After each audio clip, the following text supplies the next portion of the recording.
पैसा नहीं मिल रहा है सर, लोग बेकार हो रहे 30-30 साल सर्विस करने के बाद में भी। इसलिए मेरी प्रार्थना है आपसे, इस मुद्दों को लेकर अगर सरकार युवा बेरोजगार की बात करती है तो उसमें मुझे आपको यही बताना है कि और एक बात आखिरी मुद्दा आता है, ये सब करने के बाद पेंशन 10 बरस लड़ रहा हूँ, ईपीएस पेंशन 95, 800 रुपया 1200 रुपया, क्यों उनसे खिलवाड़ कर रहे हो सर?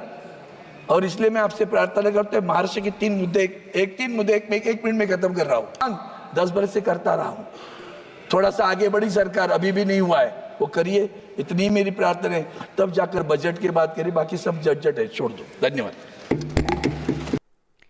जब वित्त मंत्री जी बजट पेश कर रही थी उस समय देश के बुजुर्ग पेंशनधारक टीवी के ऊपर टकटकी लगाए बैठे थे कि वित्त मंत्री अपने भाषण में अब ईपीएस 95 पेंशन धारकों का जिक्र करेगी, अब हमारे पेंशन धारकों की पेंशन बढ़ाई जाएगी, और एक एक करके यहाँ पर सारी उम्मीदें टूटती गई जब वित्त मंत्री का भाषण खत्म हो गया। लेकिन उनके हाथ लगा क्या? कुछ नहीं, बस घंटा।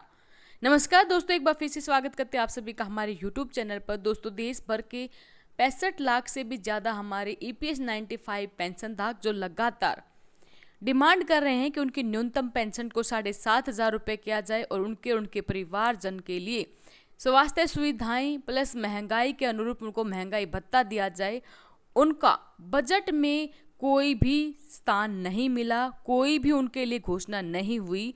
ऐसे में हमारे ईपीएस 95 पेंशन धारक जो कि अब बेसहारा सा लाचार सा हुए बैठे हैं, उनकी नज़र, उनकी उम्मीद बस यही है कि माननीय जो हमारे सांसद हैं वो हमारे मुद्दों को उठाएं और सरकार की तरफ हमारा ध्यान केंद्रित करें। शायद वित्त मंत्री जी भूल गई हमारे इन बुजुर्ग पेंशन धारकों को, तो हम यही उम्मीद करते हैं कि आप माननीय, आप हमारे विपक्षी सांसद, आप ही उनकी नज़र में हमें ला दीजिए ताकि हमारा बुढ़ापे का गुजर बसर अच्छे से हो सके। जी हाँ दोस्तों, बजट की हम बात करें तो बजट में वृद्ध और सेवानिवृत्त जनशक्ति के लिए कोई जगह नहीं थी। बुजुर्गों का मानना है कि शायद हमें बोझ समझा जाता है, अतीत में हमारे योगदान को नज़रअंदाज किया जाता है। इनका कहना है कि अब तो सिर्फ एक ही उम्मीद है कि इस महीने की जो संशोधित गणना पद्धति है उसके आधार पर थोड़ी बहुत यहाँ पर बढ़ोतरी हो सकती है। लेकिन क्या हमारे पेंशनधारक इसी भरोसे बैठे रहेंगे? क्या महज थोड़ी बहुत बढ़ोतरी से उनका बुढ़ापा अच्छे से गुजर जाएगा?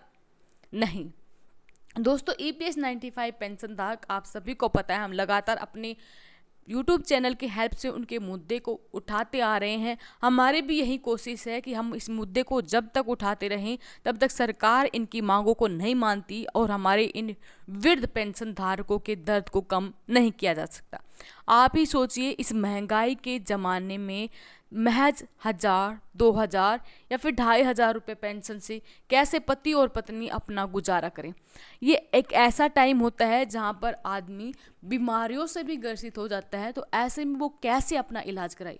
तो हम ऐसे माननीय सांसद जो हमारे मुद्दे को उठाते हैं, सरकार तक पहुँचाते हैं, सबसे पहले उनका धन्यवाद करते हैं और बाद में रिक्वेस्ट करते हैं कि आप इस मुद्दे को प्रायोरिटी बेसिक पर उठाएं, क्योंकि हमारे बुजुर्ग दिन ब दिन और भी ज़्यादा वयोवृद्ध होते जा रहे हैं।